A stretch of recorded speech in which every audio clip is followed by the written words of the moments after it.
ናይሎም ማዕን ታሪኽና ብዛዕባ ዞምቢታት ምድሪ ተቋፂሮም ዝነበረ ግዜ ኮይኑ ዝተወሰኑ ሰባት ብህይወት ንምትራፍ ኢሎም ዝገብርዎም ጻዕርታትን ዝሓልፍዎም ፈተናታትን ዘርኢ እዩ። ከም ትፈትዎ እውን ተስፋ ይገብር። ግን ቅድሚ ምጅማርኩም ቻናልና ሳብስክራይብ ብምግባር ተተባብዑና ይሓትት። ላይክን ሼር ምግባር እውን ከይትረስዑ ምሳና ጽንሑ።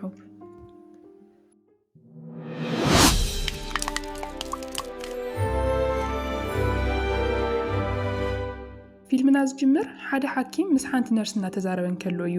ኣብ ኢዱ ንእሽተይ ጉድኣት ዝበፅሐቶ ተሓካማይ ንምንታይ ኤክስሬይ ይግበረሉ ኢሉ ተደናጊሩ እዩ ዘሎ። ነታ ምስኡ ዝነበረት ነርስ ኣና ከይዳ ንኽትሪኦ እውን ይነግራ። ኣና ከምቲ ዝተባሃለቶ ክትገብር እናኸደትን ከላ እቲ ተሓካሚ ገዲድዎ ናብ ኣይሲዩ ክፍሊ እናኸደት ረኽቦ። ነቲ ንእሽተይ ናይ ኢድ ጉድኣት እዚ ዓብዪ ችግር ምምፅኡ ኣና እውን ሕቶ ይፈጥረላ። ግን ብዙሕ ከይተገደሰት ስራሓ ወዲኣ ናብ ገዛ ኣና ሰብኣያ ሉዊስ ትኸይድ። ሰብኣይን ሰበይትን ብሓደ ሰላማዊ ለይቲ ይሕልፉ። ኣብ ቲቪ ሓደ ከቢድ ዜና ይነገር ከም ዘሎ ግና ምንም ኣይሰምዑን። ብጽባሒቱ ሉዊስ ካብ ምድቃስ ክትስእን ከሎ እታ ናይ ጎረቤቶም ንእሽተይ ቆልዓ ኣብቲ በር ናይቲ ክፍሊ ደው ኢላ ይሪኣ። ድሓር ናብ ውሽጢ ኣትያ በቲ ብርሃን ገጻ ክሪኣን ከሎ ግና ሉዊስ ደሪቑ ይተርፍ። ገጻ ብደም ተጸይቑሎ። ንኣና ካብ ምድቃሳ ተስዩ ኣምቡላንስ ንኽትጽውዕ ይነግራ እሞ ንሱ ከዓ ናብቲ ህፃን ይቐርብ። ግን ሽዑ እታ ህፃን ንሉዊስ ኣብ ክሳዱ ትነኽሶ።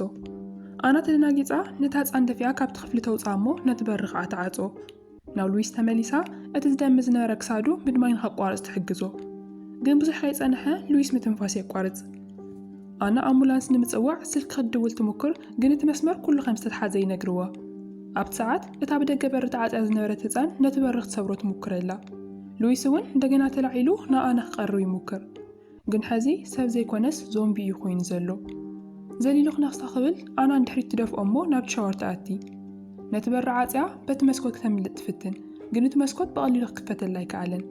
ንዝተወሰነ ሰከንድታት ኩሉ ነገር ጸጥ ይብል እሞ ድሓር ግን ሉዊስ ነቲ በሪ ክሰብሮ ይሙክር። ኣና ኩሉ ሓይላ ተጠቒማ ነቲ መስኮት ትኸፍቶ እሞ ብኡ ገይራ ከዓ ተምልጥ። ኣብ ደገ እውን ግን ብዙሕ ግርግር ኣሎ። ናይ ሰባት ኣብያት ድምፅን ዝተቓጸሉ ገዛታትን ብዝሓለፈቶ ትርኢ። ኣና እንታይ ይፍጠር ከም ዘሎ ምንም ክርዳእ ኣይከኣልን። ነቲ ቅድሚታ ዝነበረ ሰብኣይ ፀዊዓ እንታይ ተፈጢሩ ከም ዝኾነ ተሓቶ። እቲ ሰብኣይ ግና ብንዴት ናብ ኣና ቀረበ፣ ሽጉጥ ክትኩሰላ ይዘጋጆ። ኣጋጣሚ ግን በቲ ጽርግያ ትሓልፍ ዝነበረት ኣምቡላንስ ገጫቶ ይመውት። ኣና ካብኡ ተገላጊላ፣ ግን ድማ ሉዊስ ካብቲ ገዛ እናመፀ ከዓ ትሪኦ። ግን እቲ ሰብኣይ ዝነበረ ሉዊስ ኣይኮነን፣ ናብ ዞምቢ ተቐይሩ ክበልዓ እዩ ዝዘጋጆ ዘሎ። ኣና ፈሪሓን እናጎየት ናብ መኪና ውሽጢ ተኣቲ። ሉዊስ ግና ሕዚ እውን ክሰዳ ኣይከኣልን። ነቲ መስታወት ናይቲ መኪና እናሰበረ ናብ ውሽጢ ከኣቲ ይሞክር ኣሎ። ኣና ናይታ መኪና ሞተር ኣልዒላ ንሉዊስ እውን ገዲፋቶ ጉዕዞ ትጅምር። ከተማ ሙሉእ ረብሻ እዩ ዘሎ። መንገድታት ተዓፅዮም ሰባት በብመንገዱ እናጎዩ ይረኣዩ። ፍርቆም ዝሕግዞም ሰብ ይፅውዑ፣ ፍርቆም ከዓ ናብ ዝሓልፉ መኻይን እናኸዱ ከጥቅዑ ይሞክሩ። ኣና ውሽጢ መኪና ኮይና እናኸደት ሬድዮ ክትከፍትን ከላ ኣብቲ ዜና ዝሓልፍ ነበረ መልእኽቲ ትሰምዕ። ኩልኩም ኣብ ገዛኹም ኩኑ፣ በርኹምን መስኮትኩምን ዕፀው ይብል። ሕዚ እታ ከተማ ክከላኸለላ ዝኽእል ሰብ የለን። እቶም ወታደራት እኳ ንባዕሎም ፅቡቅ የለውን። ኣና ብትሓውስ ተቓፀለ ፀርግያ ምኻዳ ትቕፅል። ናበይ ትከይድ ከም ዘለዋ ግን ኣይትፈልጥን። ብዝሓለፈቱ ኩሉ ዞምቢታት እዮም ዘለው። ኣብ መንገዲ ሃንደበት ሓደ ሰብኣይ ነቲ ናይ መኪና በሪ ከፊቱ ከኣቲ ይሙክር። ኣና ብሓይሊ ድሕሪት ትደፍኦ እሞ ናብ መሬት ይወድቕ።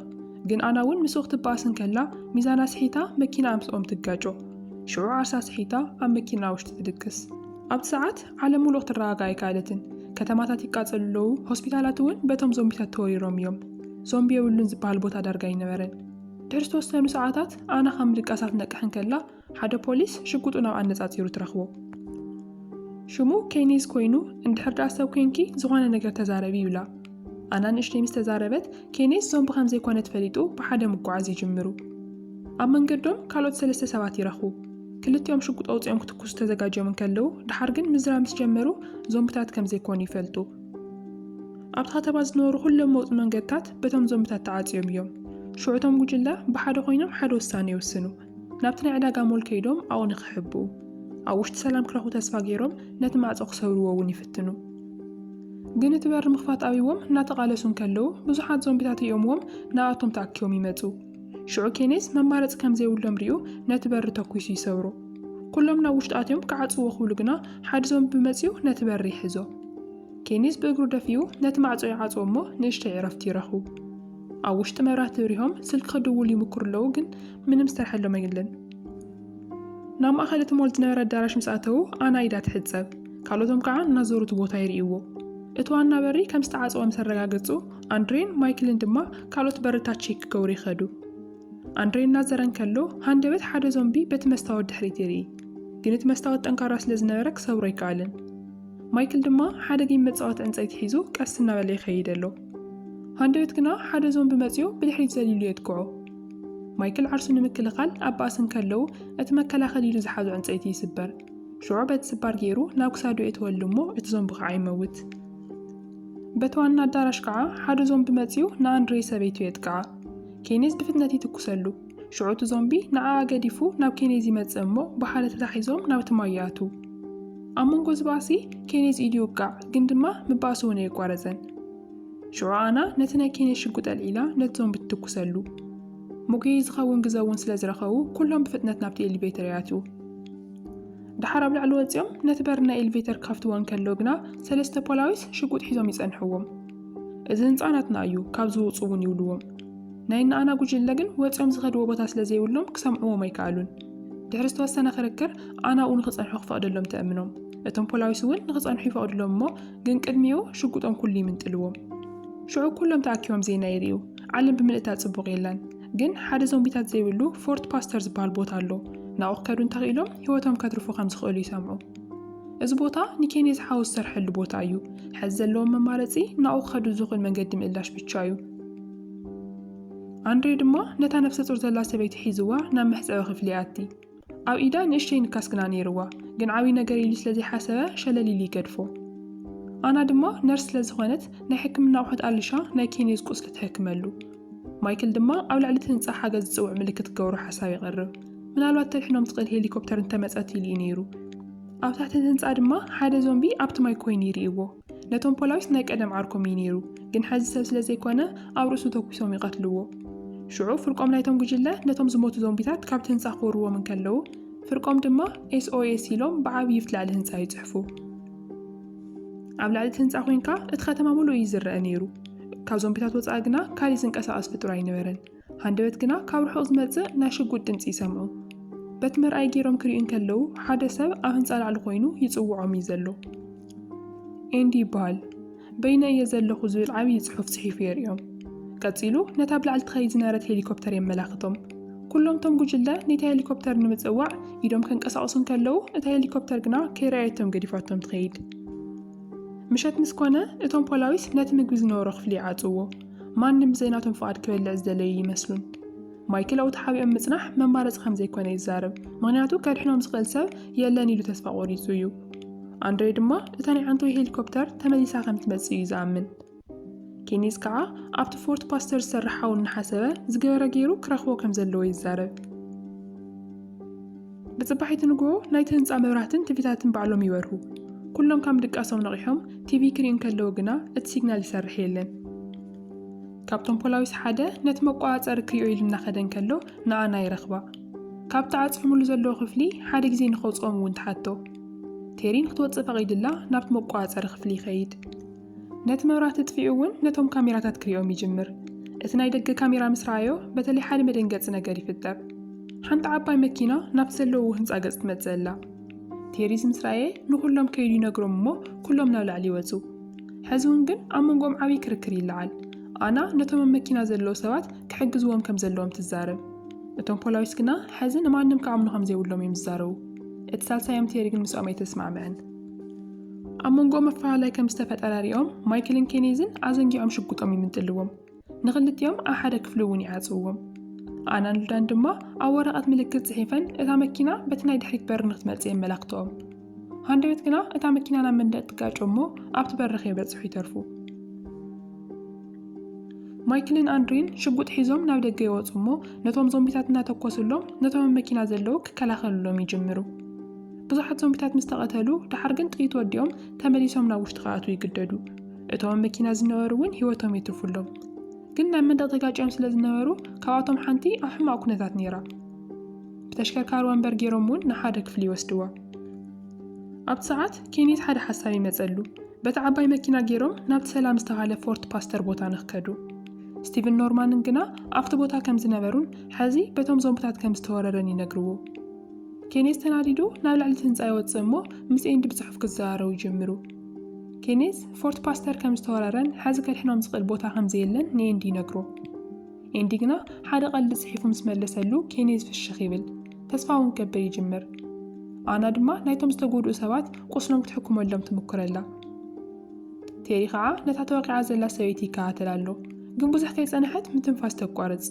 ኣና እውን ናይ ልቢ ውቅዒታት ሪኦ እሞ ሞይታ ከም ዘላ ትፈልጥ። ብጨርቂ ገይሮም ይሽፍንዋ፣ ግን ሽዑ እታ ሰበይቲ ትለዓል። ሕዚ ግን ናብዞም ተቐይራ እያ ዘላ። ኩሎም ደንጊጾም ጎይን ከለዉ ኣና ግና ሓደ ሓፂን ኣምፅያ ናብ ዓይና ትገብረላ እሞ ሽዑ እታ ሰበይቲ ትመውት። ክሳብ ሕዚ እቲ ናይ ዞምቢ ሕማም መርገም እዩ ዝመስሎም ነይሩ።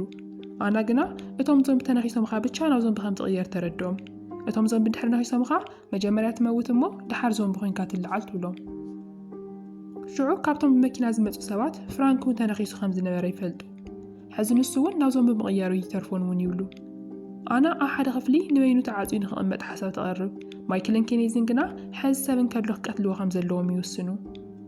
ኣና ናብ ፍራንክ ኸይዳ ክተጠንቅቖን ከላ ጓሉ ኒኮል እናበኸየት ክትልምኖም ትጅምር። ንመጨረሻ ግዜ ክትሰናበቶ ምስ ፈቐዱላ ኬኔዝ ንፍራንክ ናብ ሓደ ክፍሊ ሒዝዎ ይኣቲ። ሽዑ ፍራንክ ናብ ዞምቢ ምስ ተቐየረ ኬኔዝ ተኩሱ ይቐትሎ።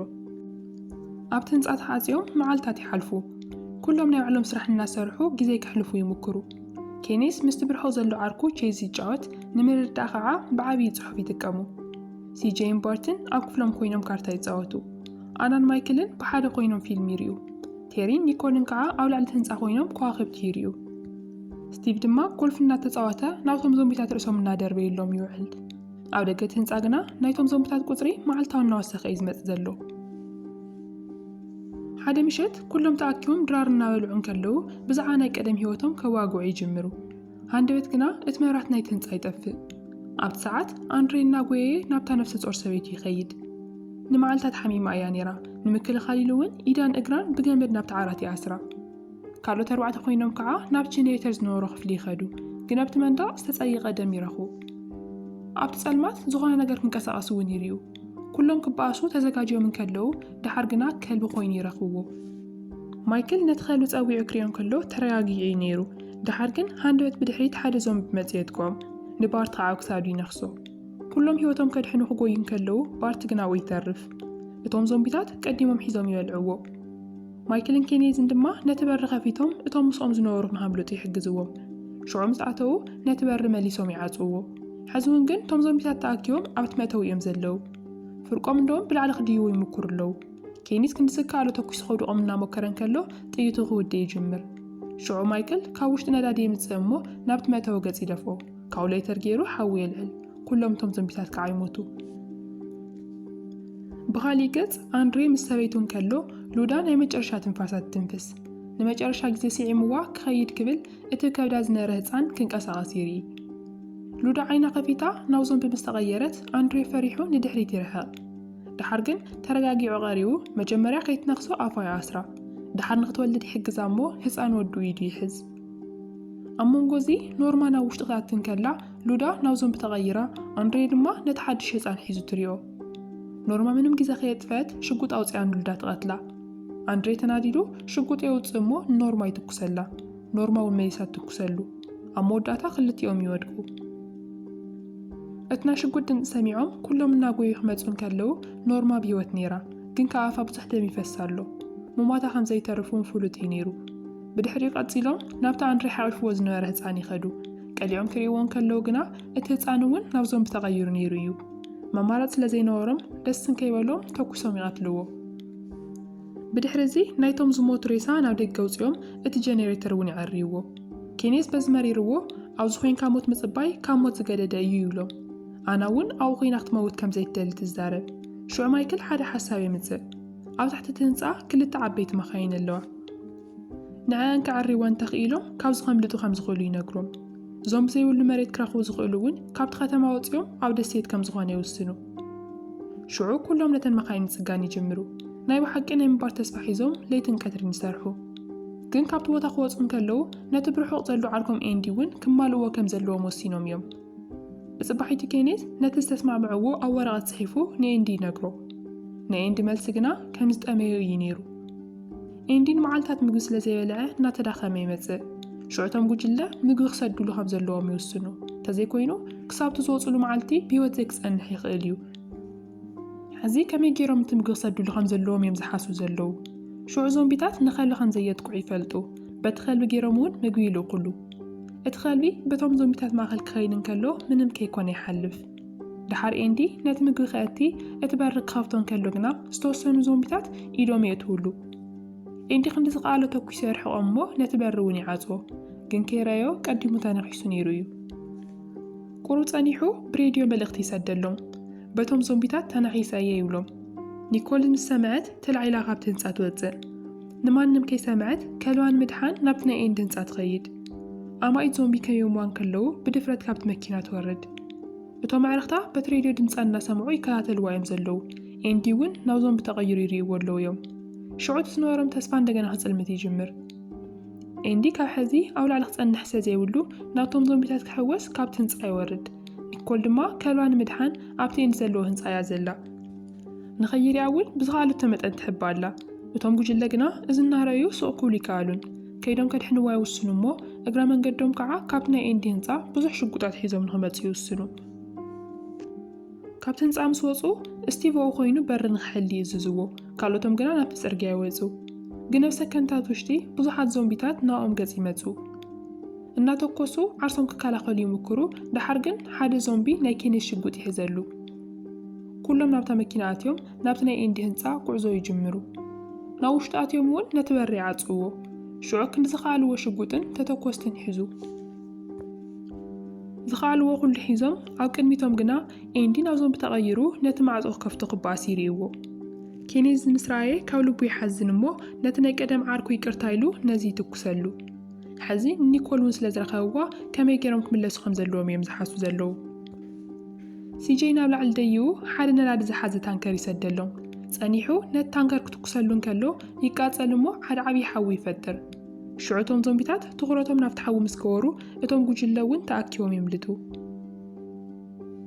او قدمتهم تصنحوهم زومبيتات نغتلو نابت ناي وعلوم هنصا يبصحو دحار ግን ስቲቨፍ ትበልዎ ቦታ ስለዘይነበረ እትበር ተዓጽ ይጸንሖም እቶም ዞምቢታት ግና በጣም እናቀረውዎም ይመጽለው አሞዳታ አና መጽያት ከፍቶም ሞ ናብ ውሽጢ ያቱ ተመይሶም ከዓጽዎ ሁሉ ግና እቶም ዞምቢታት ተኣኪቦም ለጻው ያዊዎም ሞኪሮም ምዃን ምስ ኣበዮም ዘለዎም መማረጺ ንድሕት ተመይስካ ሙግያ ይኸውን ነቲ ኸልቢ ሓዊሱ ኩሎም ጎዮም ናብቲ ኤሌቬተር ያትውሞ ብውሽጢ ይዓጽዎ ናብ ታሕቲ ወሪዶም ናብቲ ጋራጅ ምስከዱ ስቲቮ ይጸንሖም ፈሪሑ ገዲፎም ከም ዝኸደውን ይነግሮም شعوتهم قجلة أو كلتا تمغيلهم بتن كلتا مخاين جيرهم كابتن صايوزو نايزوم بتاعت معبل جنا أو دقيت بيوم نيرو فرقم ناتوكوس خبار روامي مكرو استرفوا قعا بكارق أرطو وامي مكرو جن حزل العاقم كوين وملو أمو الداتا سيجي نايدنا التانكروز يتكسلمو كمني عنتو عبي حوي يفتر ناتوم زوم بتاعتك قاتيلو اتمن قد قلت يقورلهم شعوتا مكينة بتماخل كتما قواريزات خيد ግን ንሶም ዘራይዎ ሓደ ዞምቢ ኣብታ መኪና ተንጠልጢሉ ነይሩ ኬኔስ ነዝቦም ኸውድ ድቂሉ ነታ መኪናን ጎን ክገብራን ከሎ እቶም ውሽጡ ዝነበሩ ሚዛኖም ክስሕቱ ይገብሮም ግለንውን እቲ ሒዝዎ ዝነበረ መቕረጺ ናብ ሞኒካ ሒዝዎ ይወድቕ እሞ ሞኒካ ትመውት እታ መኪና እውን ምስ መንደቕ ተጋጫ ትግልበጥ እታ ካልአይቲ መኪና ክትሕግዞም ክትመጽእ ከላ ስቲቭ ቀዲሙ ካብታ መኪና ይወጽእ ግን ከይተንቀሳቐሰ ሓደ ዞምቢ መጽእ ይቀትሎ ኣና ድማ ሞኒካን ግለን ሞይቶም ከም ዘለው ትርኢ ستيفون نازوم تغيرو ناو آغاز يمتزلو أنا بشكوت تكسلمو دحار جن كالتون تاكيوم يمتزوا شعوتو معرختا برحو كوينو منا تكوس كالا خلولان كلو أنا ناو ستيف كيدا كاوجبو نايجيل واغل فتوسد تماليسا ناو وشتت آتمو كلهم بتا مكينا نابتا جيل وازل تبوتا قعزو يجمرو أمو داتا أبتا بحرق واتسحون كلو بتوم زومبيتات حزون تخطيلو مومي يمتزلو دحار بتا عمسك أرووهم جنا سيجين وعلو مسوات جيرو بتا مكينا يكاتلا እቶም ዞምቢታት ይሞቱ ንሱን ግን ምስኦም ይቃጸል እቶም ዝተረፉ በሰላም ናብታ ጀልባ ይድዩ ግን ቅድሚ ጉዕዞም ይጅማሮም ማይክል እዩ ተነኺሱ ከም ዝነበረ ይርኢ ኣብኡ ክተርፍ ወሲኑ ኣናና ኸየት ንሱ ፈሽኽና በለ ይፈላለዩ ንዖም ተሰናቢቱ እውን ንባዕሉ ተኩስ ይቐትል ካልኦቶም ግና ንመዓልታት በታ ጀልባ ክጓዓዙ ኢሎም ኣብ መወዳእታ እታ ጀልባ ነዳዲ ክትውድእ ትጅምር እቲ ሒዞምዎ ዝመፁ ምግቢ እውን ተበላሽዩ እዩ ዘሎ ሓንቲ ደሴት ይረኽቡ እሞ ሰላም ከም ትኸውን እውን ተስፋ ይገብሩ ግን እግሮም ናብ መሬት ምስ ወረደ እታ ደሴት እውን ብዞምቢታት ዝተመልአት ከም ዝኾነት ይፈልጡ ቀስ ብቐስ እቲ ኣውያት እናቐነሰ ይመጽእ እሞ ኣብ መወዳእታ ኩሉ ጸልማት ይኸውን።